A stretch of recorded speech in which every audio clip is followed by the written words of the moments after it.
So, I'm actually a pretty big Star Wars fan. And of course, the main topic of discussion in the Star Wars universe recently had been the Acolyte and the absolute dumpster fire that it was. Um, I'm not here explicitly to talk about it, to retell, the story of how poorly received it was, how just poor of a show it actually was, and the reactions by the cast to the fact that we simply didn't like a show where unhinged would be one of the words that could definitely be used. But I was recently made aware of this Save the Acolyte campaign since, of course, the series got canceled. There will be no second season of this show. And of course, it was written where there should be a second season, and there won't be for good riddance. And half the people involved in its creation got fired, apparently. I'm not here to talk about that, though. I'm here to talk about this campaign in particular. There's this website, SaveTheAcolyte.com, and the Save the Acolyte campaign. And oof, this website. Yeah, we're just gonna have to take a look at this because it's something to behold. Not just the actual web page that you see being rendered by my browser, but the way they've gone about doing this. It's a one-two punch. So you've got this weird, overblown appearance. This I think it's a still shot from one of the setting. What do you call them? Establishing shots, frame from that. In this completely random non-Star Warsy font. Save the Acolyte campaign. Join us to renew the beloved series. Yeah, beloved by like 10 people. The Acolyte. This page is run by dedicated fans from all around the world who shares a deep love for the show and are united in our desire to see it return. Now, I don't want to mock the grammar too much. This may be a case of ESL going on, English as a second language, and it's rude to mock somebody because, their English is still going to be better than, let's say, my Korean. But it's still just little things where it's like you can totally get this polished, or someone working on this could have noticed, hey, that's a bit grammatically odd. World who share, the who encompasses the multiple. It doesn't need to be shares. Uh, it really shares. Yeah, I'm not going into a grammar rant, but shares really just doesn't work in this case. But it's a little thing, but it really kind of establishes the bumpy ride you're in for as you go down. So, their mission. Our mission is to encourage Disney to renew The Acolyte.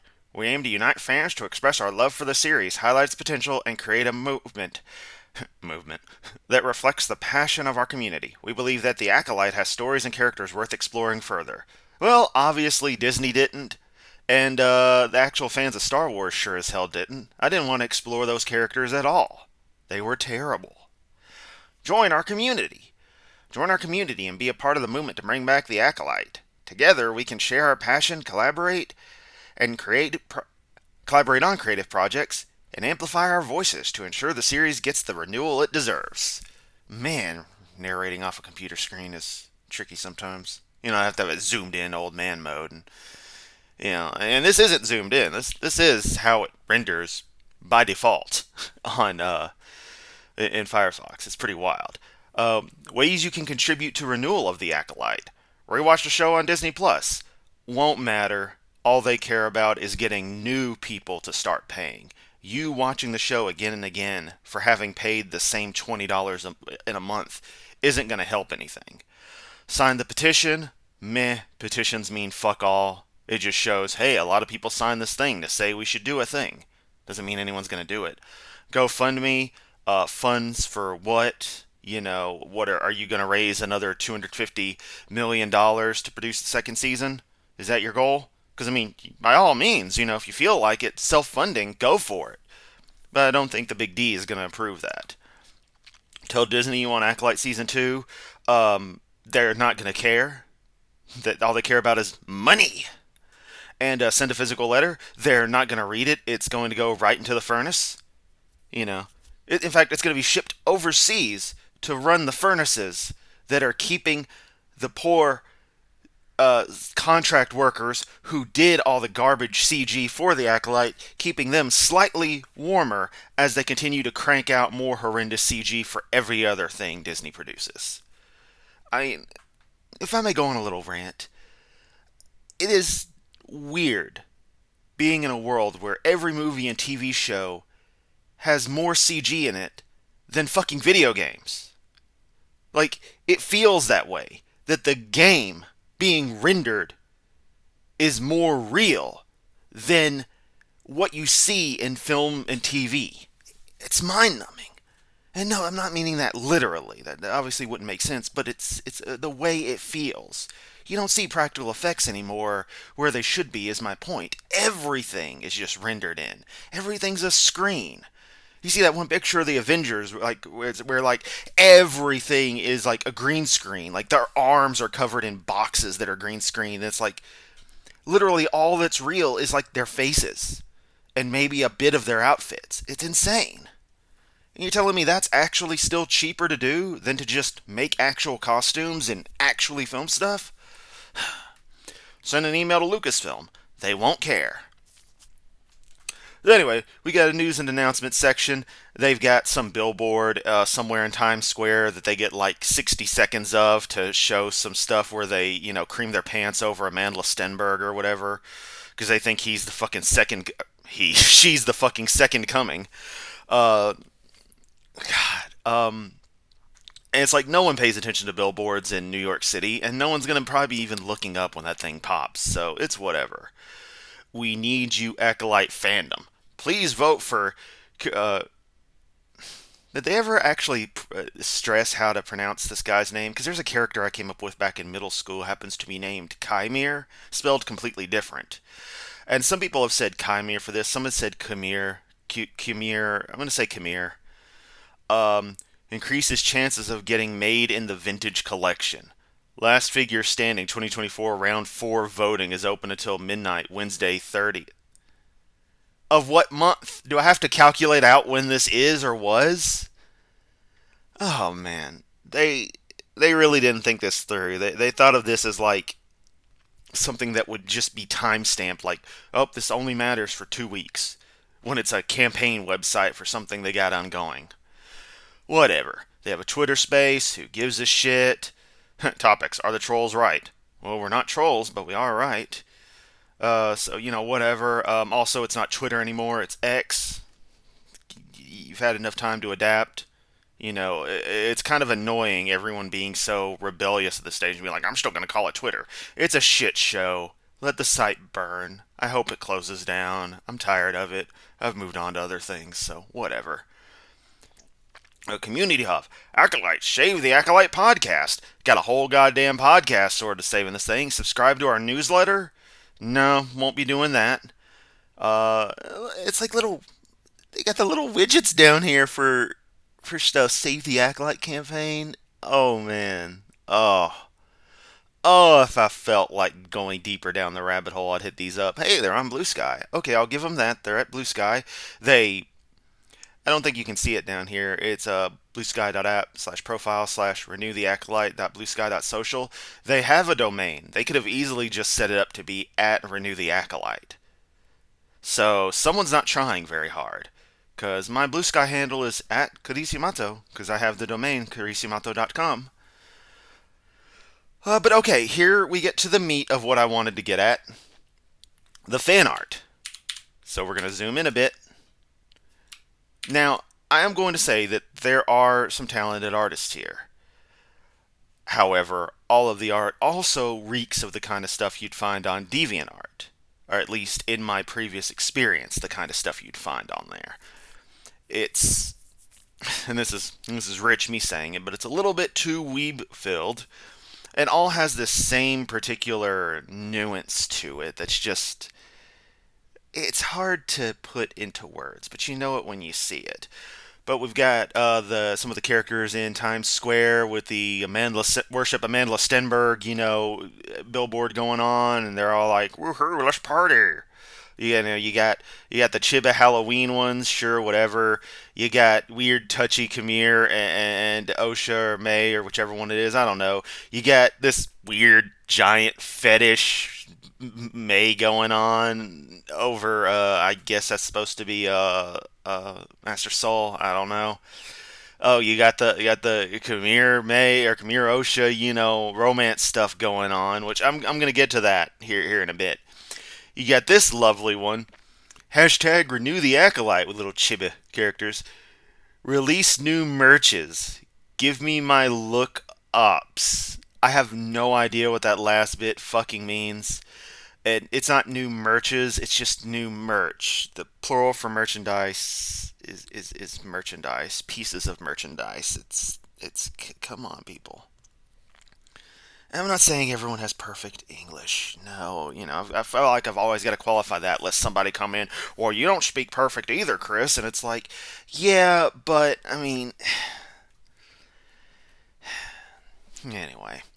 You got some pretty nice art here, in all honesty. Real nice style and stuff, very realistic. But, okay, is he about to snap her neck or something? I mean, what's going on? But here's where I'm just like, okay.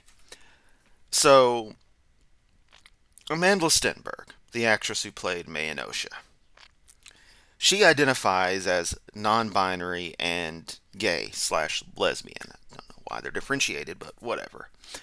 Um, so to be more correct, I believe they uh, aren't straight. They don't like men. Why then is there a romance created in the story between the character and a man? Now, I ask this because the same people and the same general group and agenda behind these SJW aspects of the Acolyte,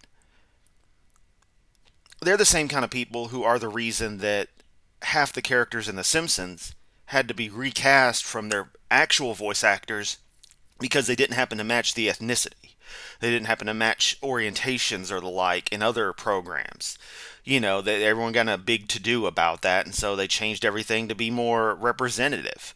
It's no longer about is a person with a good voice doing the voice. No, no, no. It's got to be if the character is black, are they black? If the character is Asian, are they Asian? Because if not, that's bad. Yet simultaneously, Cree Summers gets to voice anyone and everything where they need a slightly squeaky voice, regardless of the ethnicity of the character. That's perfectly fine.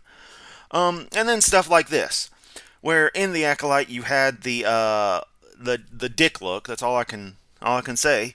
Where she looked down at Kamir while he was obviously supposed to be naked, like a horny schoolgirl, and it's so fucking weird, just to have that in there. If we were to have done the same thing with a reversal where there was a guy looking at a woman, oh, heads would have rolled over that. Heads would have rolled. But, this is embraced by the fan community. Having a lesbian character, or lesbian actress play. Does she qualify as an actress if she identifies as non-binary? I don't know. It gets complicated, and I try to respect this stuff, but at some points it just seems like people are just trying to be special. I'm sorry. I am very progressive. I consider myself to be pretty damn progressive, but some people just take the piss with this stuff. Point is, what is she doing if she is not straight playing a straight character? It goes both ways. No pun intended there. I'm saying that if it's a requirement for people to match things, they should match things. We got, more Japanese postcard styled stuff. That's what I kind of want to call it. I mean, this is all super recent, too. 1024, 1029. Yeah, it's cute. And then, more. And you get this weird bit where, okay, they're both naked. They about to do something. I mean, that's all cool if they want to do something. They're consenting adults. I don't care. But again, the actress isn't straight. I don't actively care about that either. Let me stress. I don't give a fuck who plays what as long as they work for the role. That's all I care about. But the double standard needs to be pointed out because it's little shit like that. The agenda that people like Leslie Headland came in to create this show with, the way that they wanted to approach things, to tell the story, to make the characters, to the people they cast, to have elements like this in there. It doesn't make sense. We move on, more art, more art, more art. Some really nice art here. I'll fully admit, some of this stuff is very nice, and some of it's some fan service right there. I mean, they're catching, strong points where, like, oh, the scars on his back. That gives a clue as to his, darker elements of his past. Gotta have the close up of those two. I mean, she's useless. She just screamed and whined, and you're a joke. And to say you're a fucking joke. Oh, I get stabbed with a lightsaber. Now I'm gonna tell you I was gonna let Osha go. Why didn't you say that before, dumbass? We got some articles here. Just blah blah blah. Look at it. Audiences can't keep up with streaming shows, and they're paying. That has nothing to do with it. Facing the strange. What does that even mean? Jodie Turner Smith calls out Disney for ignoring racism and online bullying. I've seen no racism towards the Acolyte cast. I'm not saying that there weren't people being bad actors, but all I saw were people raising valid concerns that the show was just plain terrible. Because it was. It's poorly written. It was poorly. Amanda Stenberg can't act her way out of a paper bag. Even in some of the art up here, she has the same expression on her face, like she does in the show, because she only has one expression. This weird stoic look. It was weird. Whole thing. Weird. Some of these articles just like, okay. Acolyte deserves a season 2 and Star Wars will be poor without it by iNews, okay. The Acolyte sticks the landing with a banger of a finale, and I need more from some random person on Mashable. Inverse Amanda Stenberg unleashes the dark side. Who the fuck cares? She's a fucking trust fund baby. Queen, you got queen nepotism, and you got, privileged child. And fuck. Her whining. Her dad's like her dad's, a freaking billionaire or some shit. I don't know. It's just fucking madness. Fucking madness. Whatever. I'm done.